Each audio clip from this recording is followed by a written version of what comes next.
tapi terlanjur dicuri sama si jahat, saudara.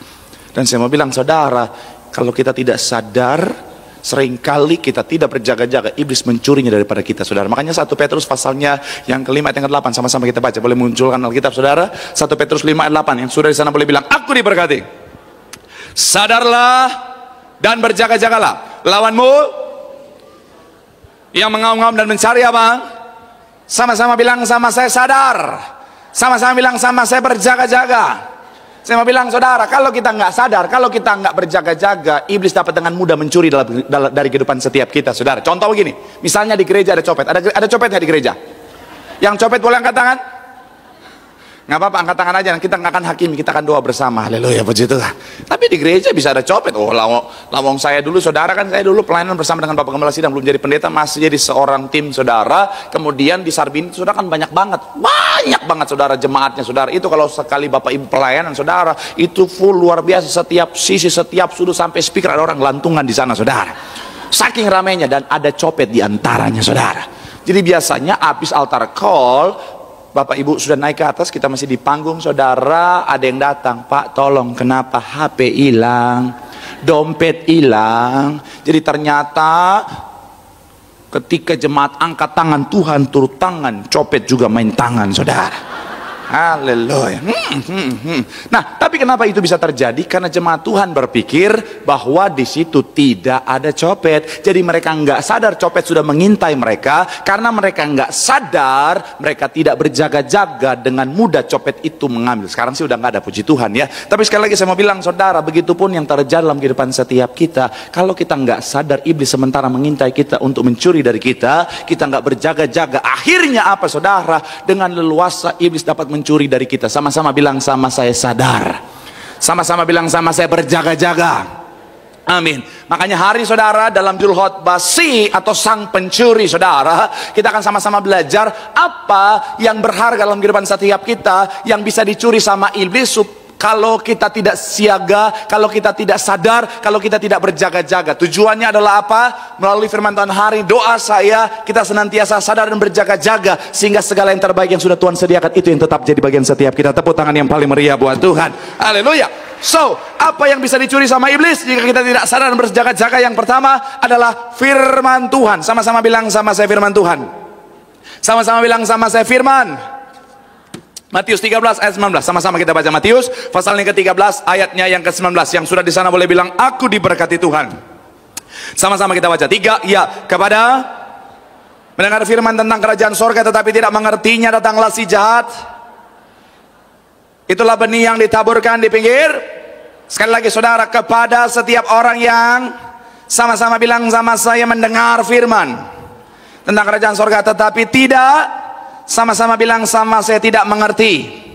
Kata mengerti bahasa aslinya di sini, saudara, adalah suniemi. Suniemi bicara tentang menyatu dengan pikiran, saudara. Jadi kalau tidak menyatu dengan pikiran, itu dapat dengan mudah dicuri oleh si jahat. Karena begini, saudara, bicara tentang firman Tuhan, ketika kita baca, ketika kita dengar, saudara, untuk sampai pada titik di mana menjadi tertanam atau menyatu dengan pikiran kita, saudara, itu butuh proses yang namanya dimengerti dulu. Makanya kalau saudara yang suka dunia pendidikan, hari-hari ini ada beberapa jurnal yang mencatat, saudara, bahwa lebih efektif itu, saudara, adalah membuat siswa atau orang yang sedang belajar itu mengerti daripada menghafal. Kalau menghafal bisa mudah lupa, tetapi kalau dimengerti, saudara, itu lebih efektif karena bisa masuk di long term memory, saudara. Makanya pastikan apa, saudara, untuk kita lebih baik mengerti daripada menghafal, saudara. Nah, tapi begini, saudara, bicara tentang firman juga demikian. Kalau kita mau itu tertanam, pastikan kita mengerti. Sama-sama bilang sama saya mengerti firman. Amin. Ketika itu mengerti, maka dapat dengan mudah tertanam. Nah, tetapi begini, untuk bisa dimengerti, setelah kita baca, setelah kita dengar firman, harus direnungkan. Sama-sama bilang sama saya direnungkan. Makanya firman Tuhan berkata, renungkanlah itu setiap hari Minggu. Kalau bicara tentang firman, firman Tuhan berkata, renungkanlah itu setiap di gereja. Renungkanlah itu. Oh, itu tahu. Sudah tahu ya? Dilakukan nggak? Cari gampang. Amin. Tidak semudah itu, Ferguson. Saya mau bilang ya, ada banyak orang zaman sekarang saudara, dia tahu firman Tuhan harus direnungkan siang dan malam, tetapi pada kenyataannya saudara, setelah dia pulang dari gereja bukan renungkan firman, pikirin makan di mana bis ini. Sampai di rumah bukan renungkan firman, main HP sampai malam. Scroll. Saya mau bilang saudara, Alkitabnya nggak dia buka saudara. Pak Pendeta, tapi yang saya scroll itu TikToknya Pendeta Marcel. Kalau itu boleh. Firman menentukan iman. Firman adalah sumber daripada iman. Sama-sama bilang sama saya, firman adalah sumber daripada iman. Coba kita buka Roma pasalnya yang ke-10 ayat 17 sama-sama. 3. Iya. Jadi dari mana? Pendengaran oleh. Jadi firman adalah sumber untuk apa? Iman. Sama-sama bilang sama saya, iman bersumber dari firman. Makanya pastikan apa saudara? Baca firmanmu, renungkan firmanmu siang dan malam saudara. Jangan izinkan iblis mencuri itu daripadamu, supaya kehidupanmu tetap menjadi kehidupan yang luar biasa. Tepuk tangan yang paling meriah buat Tuhan. Bilang sama kanan kirimu, firman itu penting. Renungkanlah itu siang dan malam. Tepuk tangan yang paling meriah buat Tuhan. Haleluya. Yang kedua saudara, apa yang bisa iblis curi jika kita tidak sadar dan berjaga-jaga, padahal itu berharga? Yang kedua adalah kasih. Sama-sama bilang sama saya, kasih. Sama-sama bilang sama saya, kasih. Kalau dalam bahasa Inggris saudara, kasih dan cinta menjadi satu kata, yaitu love saudara. Memang ada beberapa kata dalam bahasa Indonesia lebih ribet saudara, karena lebih detail saudara daripada bahasa Inggris. Contohnya love, kalau dalam bahasa Indonesia terbagi dua, ada kasih, ada cinta. Tapi dalam banyak kata, dalam banyak kalimat sebenarnya lebih gampang bahasa Indonesia daripada bahasa Inggris. Contoh sederhana, dalam bahasa Inggris I told you so, bahasa Indonesianya apa? Gue udah ngomong, oke? Hampir benar. Ada lagi? Hah? Yes, 2 juta rupiah. Jadi I told you so bahasa Indonesianya kan? Atau lebih sederhana lagi?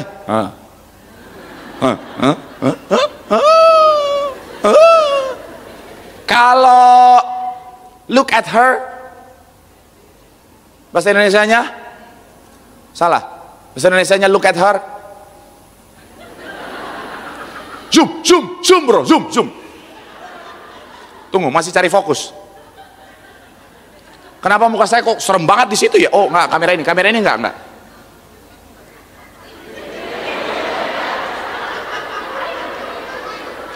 Anda mau muka mulus?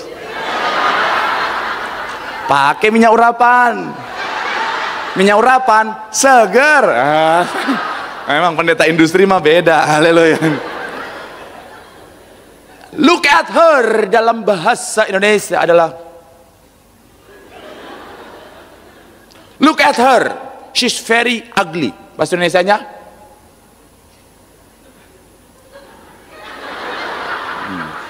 paling banyak ketawa wanita, karena mereka paling banyak pelakunya. Dari mimbar ini kelihatan, kalau saudara lagi gosipin orang kelihatan tuh ya, kalau ada yang datang tiba-tiba. Jangan ketawa, bertobat. Haleluya. Saya mau bilang ya, kasih itu penting. Sama-sama bilang sama saya, kasih. Kalau saudara perhatikan Alkitab dengan tegas berkata, ketika bicara tentang hukum Taurat, kalau dipres jadi hukum saudara sederhana, maka yang jadi adalah hukum kasih. Matius pasalnya yang ke-22 37 sampai 40 sama-sama. 3, ya, jawab Yesus kepadanya, kasihlah. Dan dengan segenap ayat yang ke selanjutnya 38, itulah hukum. Dan hukum yang kedua yang sama dengan itu ialah pada kedua hukum inilah tergantung seluruh, sama-sama bilang sama saya, seluruh hukum Taurat. Sama-sama bilang sama saya, seluruh kitab. Jadi kalau bicara tentang Alkitab dipres jadi satu kata, saya bisa pastikan kata itu adalah kasih saudara. Esensi dari pengajaran kekristenan kalau dipres jadi satu kata, saya bisa pastikan itu bicara tentang kasih. Orang Kristen yang memunculkan kehidupan Kristen yang sesungguhnya haruslah memunculkan karena Allah adalah kasih. Dan saya mau bilang saudara, kasih itu penting. Sama-sama bilang sama saya, itulah kenapa kasih itu penting. Sama-sama bilang sama saya, kasih itu penting. Kita lihat Amsal 3:3 dikatakan apa? 3, iya. Tuliskanlah itu apa? Kemanapun kita berada, pastikan ada kasih dalam hidup kita. Katakan amin. Saya mau bilang saudara, orang kalau nggak punya kasih, dia bisa kehilangan segala yang luar biasa yang sebenarnya Tuhan sudah sediakan. Ada banyak orang hidupnya hancur karena nggak ada kasih. Ada banyak orang bicara tentang karirnya hancur gara-gara nggak ada kasih. Ada banyak orang kesehatannya hancur gara-gara nggak ada kasih. Ada orang simpan kepahitan bertahun-tahun, akhirnya saudara karena itu tidak mengasihi, tidak mau mengampuni, hidupnya kesehatannya hancur. Saudara, ada banyak rumah tangga yang saya layani saudara, sampai pada fase hampir mau cerai gara-gara nggak ada kasih di sana. Saya nggak akan kasih contoh semuanya, karena tidak akan pernah selesai kalau kita akan kasih contoh semuanya. Tapi saya mau bilang saudara, contoh sederhana dalam rumah tangga, kalau nggak ada kasih, maka rumah tangga bisa hancur saudara. Makanya Bapak Ibu Gembala Sidang selalu bilang apa? Jaga kasih mula-mula. Saudara yang punya rumah tangga, saudara yang berkeluarga, apapun posisimu di rumah, saya mau bilang saudara, shalom semuanya. Milikilah kasih dalam hidupmu, katakan amin. Milikilah kasih dalam rumah tanggamu, katakan amin. Shalom ibu-ibu.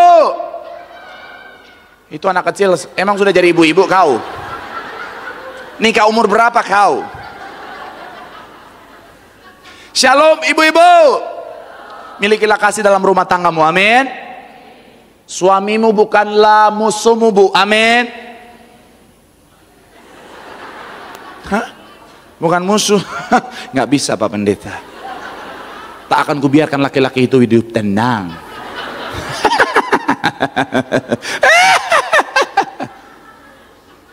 Elzio, lihat mama.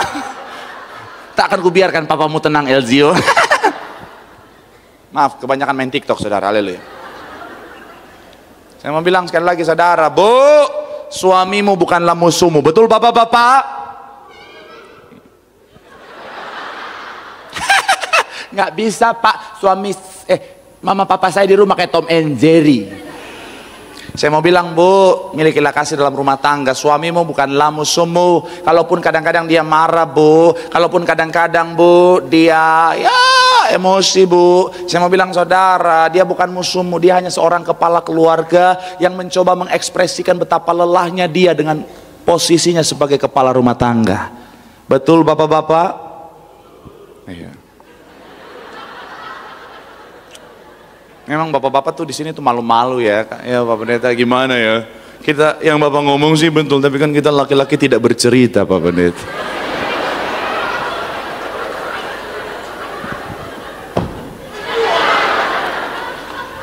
Ya?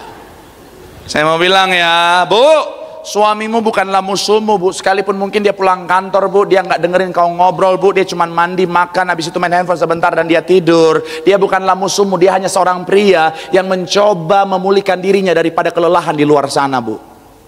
Betul bapak-bapak? Ini Pendeta Marcel, hikmat Tuhan luar biasa atasnya. Shalom bapak-bapak. Istrimu bukanlah musuhmu, betul ibu-ibu? Adil. Ya Pak, sekalipun dia cerewet Pak, dikit-dikit rewel Pak, dikit-dikit ada aja Pak yang dipermasalahkan. Sekalipun hal kecil, cuman perkara pintu kamar mandi tidak kau tutup lah, sepatumu berantakan lah, handuk basah kau taruh di kasur lah, pintu lemari tidak kau tutup lah.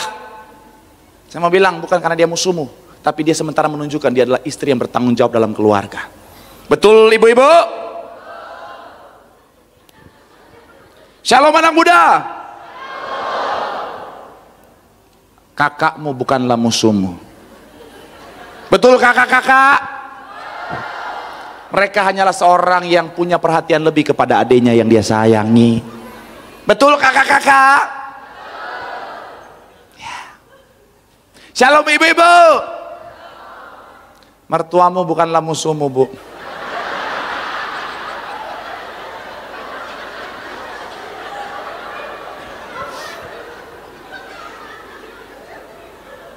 Bukan musuh gimana, bukan musuh gimana, bukan musuh gimana, bukan musuh di mana. Gue tuh udah salah, gue serba salah Pak Pendeta, gue serba salah Pak Pendeta. Gue diam dibilang kurang gizi Pak Pendeta. Gue rajin dibilang udah kayak ulat kena garam Pak Pendeta. Gue bingung, gue begini serba salah gue Pak Pendeta.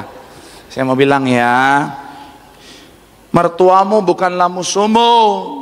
Dia hanyalah seorang ibu yang merasa anaknya diambil olehmu. Betul para mertua? Anak kecil, kau tadi jadi mama-mama, sekarang kau jadi mertua lagi. Darah Yesus, pernikahan dini. Saya mau bilang sekali lagi saudara, shalom anak muda. Mantanmu bukanlah musuhmu. Udah, colek aja yang di sampingmu. Belum. Saya mau bilang ya, kalau udah mantan gak usah jadiin musuh. Dulu aja udah kayak Teletubbies. Sekarang hampir jatuh saya. Iyalah, dulu aja di mana dia? Di hatiku. Sekarang di mana dia? Nggak tahu, udah meninggoy kayaknya. Saya mau bilang ya, shalom anak muda. Kau memulai dengan cinta, akhirilah dengan indah.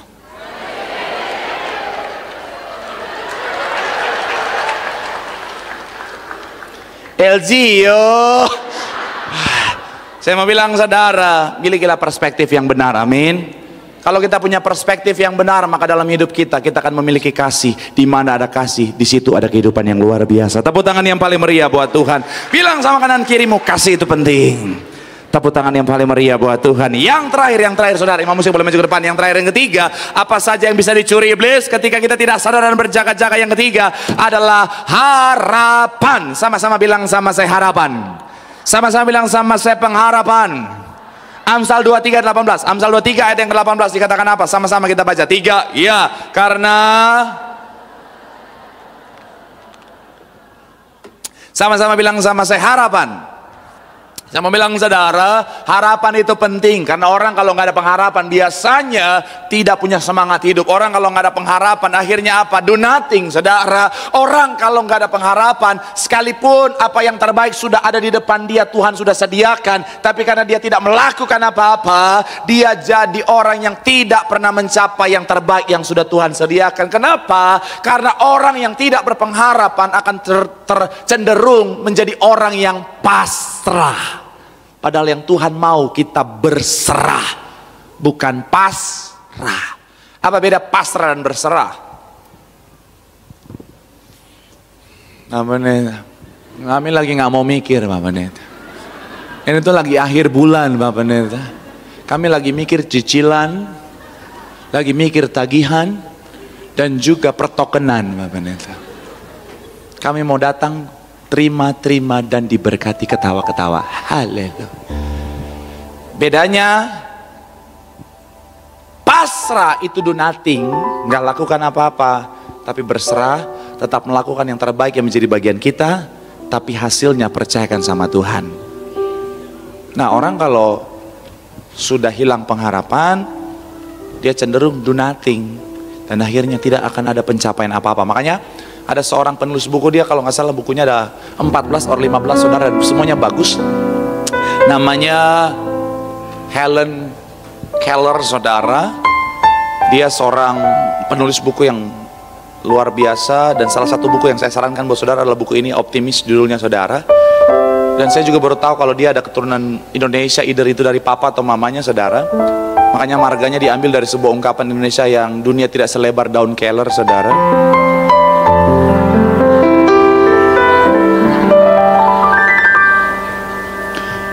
Jokes bapak-bapak, tapi dari tadi lucu juga itu. Helen Keller, dia bilang begini, optimis adalah keyakinan yang menuntun pada pencapaian. Tidak ada yang dapat kita lakukan tanpa harapan dan keyakinan. Bahasa Alkitabiahnya hope and faith. Jadi orang kalau nggak ada pengharapan, biasanya nggak akan mencapai apa-apa. Kenapa? Karena do nothing, nggak akan melakukan apa-apa. Saya mau bilang saudara, hati-hati. Pengharapan itu penting untuk kita miliki dalam kehidupan setiap kita. Karena Di dalam Tuhan selalu ada pengharapan. Daniel, Sadrak, Mesar, dan Abednego, Yunus, semuanya sudah dalam kondisi kehilangan pengharapan secara logika manusia. Tapi karena mereka hidup dalam Tuhan, mereka tetap melihat pengharapan. Makanya jaga pengharapan itu dengan baik. Karena kalau tidak dijaga, pengharapan bisa Loh Pak Pendeta, firman Tuhan yang kita baca bagian awal dari poin yang ketiga bilang apa Pak Pendeta? Boleh munculkan lagi. Pengharapan tidak ada di layar ini. Harapanmu tidak akan hilang, tapi bisa dicuri daripadamu. Maksudnya gimana Pak Pendeta?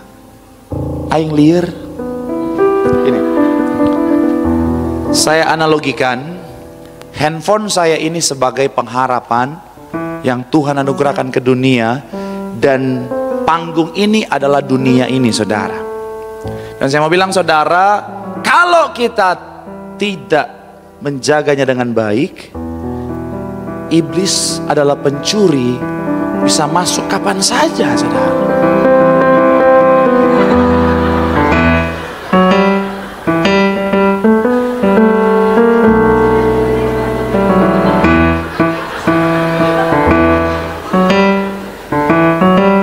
Terlihat sangat menjiwai, saudara.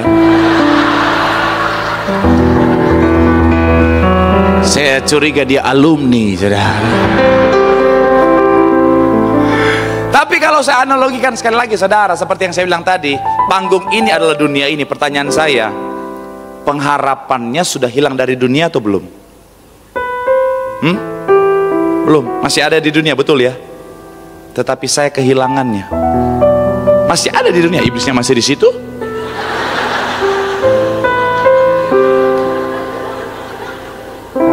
Tapi saya kehilangan karena saya tidak menjaganya dengan baik. Maka sekali lagi saya mau bilang saudara, pengharapan, please, sorry please. Makasih please, menjiwai banget please, mantap. Kalau kita tidak jaga dengan baik, bisa hilang daripada kita. Saya mau bilang sekali lagi saudara, tetap jaga pengharapan kita dalam Tuhan. Sekalipun iblis berkata tidak ada pengharapan, kita sebagai orang percaya tahu dalam Tuhan selalu ada. Saya akan tutup khotbah saya dengan sebuah kesaksian. Ini datang dari jemaat di tempat ini, saudara, jemaat Nias. Ada seorang ibu yang saya kenal karena sering datang dan minta doa sama saya. Kemudian satu ketika saya ketemu dengan ibu ini, dia datang untuk minta didoakan, dan saya sangat kaget karena dia datang dalam kondisi sedang menangis, saudara. Dan dia bilang, Pak, saya sakit, kaki saya bengkak, dan saya lihat kakinya sangat bengkak, saudara. Kita doakan, diurapi, saudara. Singkat cerita, minggu depan dia datang, dia belum mengalami kesembuhan, malah justru kakinya semakin bengkak, dan dengan air mata dia bilang, Pak, tolong doakan saya. Saking susahnya dia berjalan, dia harus dibantu oleh orang, saudara. Akhirnya saya doakan lagi, saudara. Minggu depannya, minggu ketiga, dia datang dengan kondisi yang makin buruk karena kakinya makin besar, bahkan dia harus menggunakan kursi roda, saudara. Tapi yang saya kagum dari ibu ini adalah sekalipun keadaan sulit, sekalipun keadaan berat tidak memungkinkan, dia tetap datang mencari Tuhan. Tanda dia tetap berharap sama Tuhan, saudara. Sampai dia nggak datang di tempat ini, saudara. Artinya di altar call di sini karena begitu ramai, saudara. Dia nungguin saya di parkiran, dan dalam waktu yang lama dia tungguin saya, saudara. Saya kagum dengan pengharapan yang luar biasa dalam Tuhan. Saat itu kita doain lagi, saudara, biar Tuhan kasih mujizat. 3 minggu yang lalu ibu ini datang, saudara, dan bilang, Pak, saya sudah sembuh, saya sudah terima mujizat Tuhan. Boleh berikan tepuk tangan yang paling meriah buat Tuhan. Ibu ini sudah berdiri dalam kondisi yang begitu sangat luar biasa, karena mujizat luar biasa sudah terjadi. Kenapa? Karena dia tetap berharap sama Tuhan. Bahkan ibu ini bilang, Pak, ini ada rendang, dendeng, dan udang pete, Pak. Iya. Mendengar itu saya melihat artinya ibu ini adalah pribadi yang tahu mengucap syukur, saudara. Ya. Karena ada banyak jemaat Tuhan setelah terima mujizat hilang entah kemana. Tapi ibu ini membawakan dendeng rendang dan udang pete, saudara. Tamboce. Saya mau bilang sekali lagi, saudara, tapi bukan itu fokus saya. Saya mau ajak untuk lihat fokus pada bagaimana dia tetap berpengharapan dalam Tuhan. Sekali lagi saya mau bilang, saudara, saya nggak tahu apa yang sementara saudara harapkan, tapi sekalipun dunia berkata bahwa tidak ada pengharapan, tetap pegang pengharapan dalam Tuhan. Karena dalam Tuhan selalu ada pengharapan. Pengharapan tidak akan pernah hilang. Akan ada saat di mana berkat pemulihan mujizat pasti dinyatakan dalam hidupmu. Tepuk tangan yang paling meriah buat Tuhan. Bilang sama kanan kirimu, tetap berharap sama Tuhan. Pengharapan selalu ada, pemulihan mujizat pasti dinyatakan. Sekali lagi tepuk tangan sorak-sorai yang paling meriah. Yang diberkati boleh lambaikan tanganmu. Tepuk tangan sorak-sorai yang paling meriah buat Tuhan. Sekali Yesus, selamanya Yesus, harapan.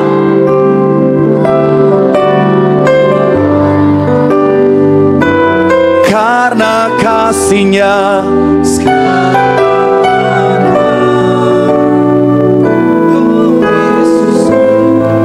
ku cinta Kau. Mari terus angkat suaramu, katakan sekali Yesus, selamanya Yesus, harapanku takkan hilang. Karena kasih-Nya, mari panggil namanya. Oh Yesusku, ku cinta Kau sama. Mari sama-sama boleh berikan tepuk tangan sorak-sorai. Ku pandang wajah-Mu, ku pandang wajah-Mu. Sambil bangkit berdiri, angkat suaramu di hadapan Tuhan. Pertolonganku datang dari-Mu.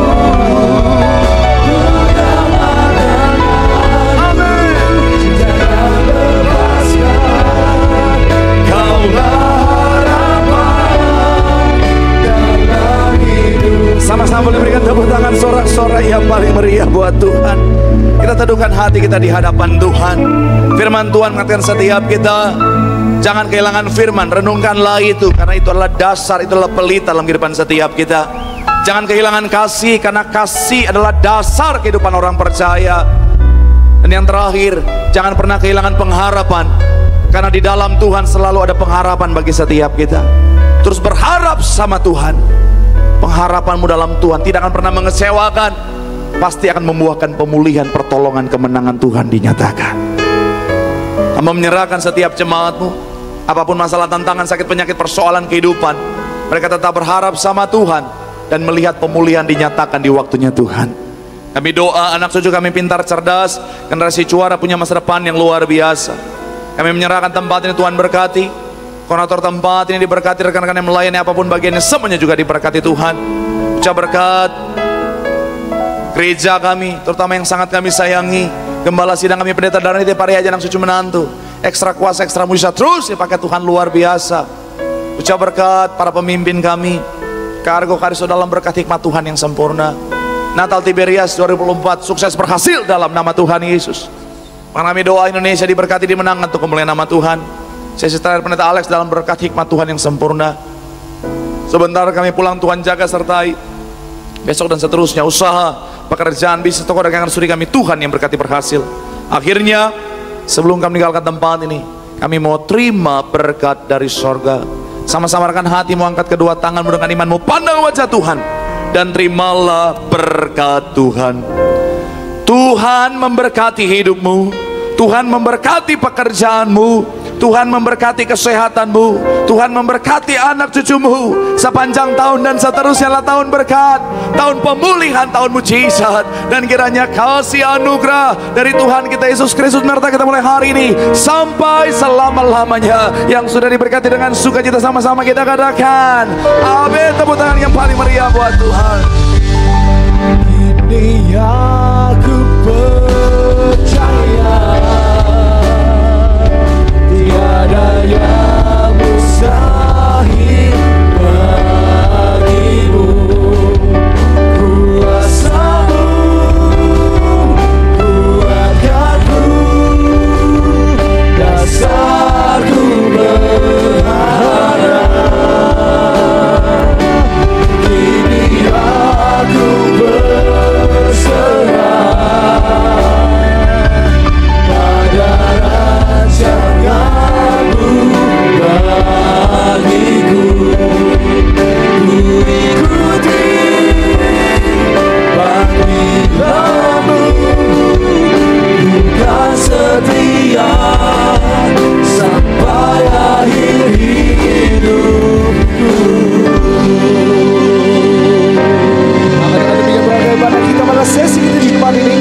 Sampai jumpa di pada berikutnya. Maju terus dalam Tuhan dan shalom.